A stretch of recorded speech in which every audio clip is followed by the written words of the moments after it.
How can we hook someone so that they're actually going to sit and watch the whole 15-second? Give us 3 takeaways. How can we get people to watch our 15-second videos? Yeah, I think, one easy way is noise or sound.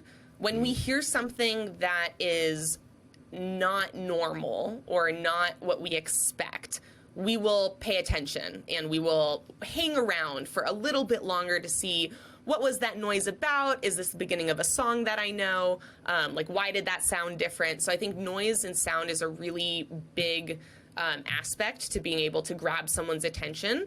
I would say another is color, as I've kind of been talking about a lot. There's certain colors like bright pink, bright orange, red's a great one that's been proven in many, many scenarios. But those kind of bright, unnatural colors or colors in nature that would normally signify poison or danger, our brain is still close enough evolved to when we lived nomadically and had to survive, in the wild, so to speak, that our brain is going to hang around and look at those colors, and our eyes are going to connect with those colors, even if it's 5 microseconds longer than normal. That's a lot of extra time for our brain to then start processing other aspects of the video, start getting more engaged with it. So I really love the use of color. And then as a third one, I'll say text.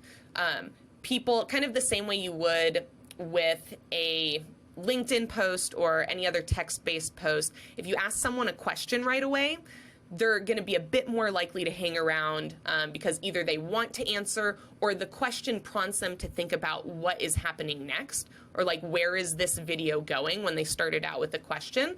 But you can also use really anything else that would catch people's attention or make them want to see what's happening next in this video. And I see that a lot with either people's titles that they'll give to the video, like in the first portion of it, visually with a text piece, or even in the caption. This is a good way to get people to engage with the video, is kind of the process of how you evaluate. Most people evaluate a video is first you stare at the video.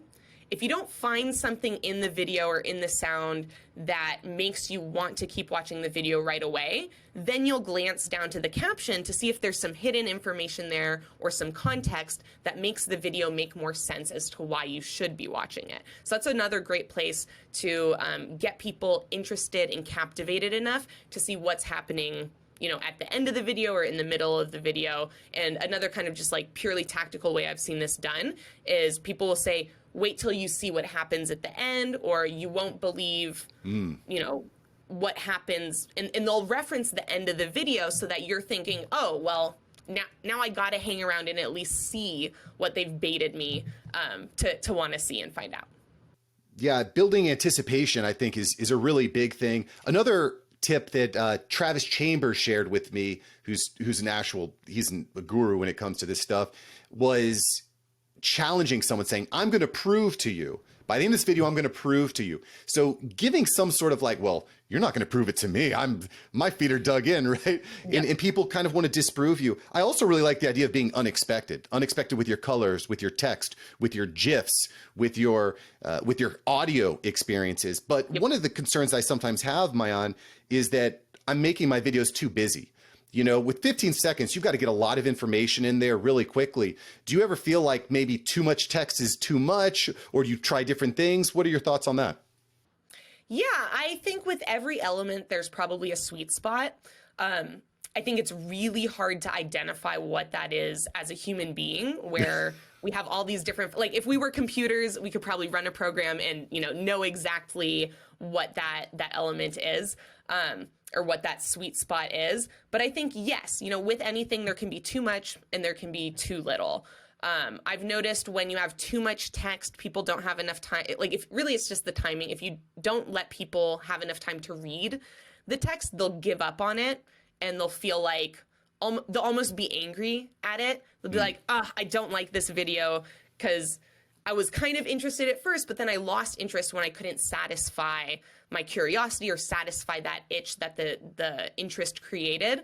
So I think that's a negative, but having it be too slow can also be a negative, where people read it and now they're feeling like they're waiting for the next portion. And I think that's something really tricky to gauge, and I'm still trying to learn about what that sweet spot is myself, because some people just naturally read faster than other people. And I don't know if the slow reading audience is bigger or the fast reading audience is bigger in my particular following or demographic. I imagine some people have more slow readers. Some people have more fast readers. But that would play into, you know, how long you're giving people time to read the text and how much text you're popping up. Because I wouldn't, like, one thing I've seen not be very successful is having 2 or 3 pop-up texts that happen either simultaneously or really in quick succession of each other, because then your eyes feel and your brain feels torn of like, which one am I supposed to read? Which one do I read first?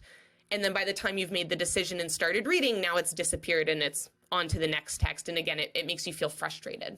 Well, this is an interesting point, because I'm seeing this type of style executed a lot on TikTok, now on Instagram Reels, a little bit over on LinkedIn, where someone will be dancing to whatever song, and then they start pointing. It'll say at the top, like, 5 tips for entrepreneurship. And it'll be like, get a good night's sleep, be patient, right? And it'll show these pop-ups.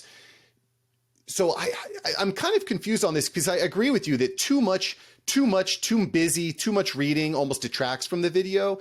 But there's also this thing on TikTok where if you watch through a video once, it just starts to replay the video again, right? So maybe if you, I'm just kind of speculating, but maybe if you overload and certain, I think at the end of the day, trying new things is what matters, right? Because as you keep posting videos, you start to see what works, right? Yeah, and like what you're identifying is a great point. I think this is a really good example, this little discussion right here, of why it is so important to test, is that there's enough factors where you can learn a great deal, but few enough factors where you can actually pick out the reasons as to why things are or are not happening. So in the case that you just described, I would hypothesize the difference between what you described and what I'm talking about is the length of the text. So it's much easier to read 1 or 2 or 3 words very quickly. It's much harder to read a full sentence very quickly. And so when I was talking more about full sentences, because that's naturally the type of content that I create, versus the pointing videos are almost always 1 or 2 words. And so it's much easier to read them quickly. 2, if you miss a word and it starts replaying, you don't feel like you have to put in as much effort to rewatch the video, versus if there's kind of sentence-based text, if the video starts replaying again, my brain goes, oh, I have to do a lot more reading again. I don't actually want to do that. Let me skip to the next video. The third thing I would say as to why those videos might do well is, I think, changing it from a sentence to like a single word gamifies it to where you feel like, oh, I missed one of those words. Let me watch it back through and see if I can catch it and catch reading it. So I think there's, we were describing the same thing, which is pop-up text, but executed in 2 completely different ways, which are going to lead to 2 completely different results. And there's probably, 10 other ways that you can execute on pop-up text on these short videos. So it's like testing out all of these different ones that maybe have similar content, but slightly different styles of video, and then thinking about, okay, are there any patterns here I can notice?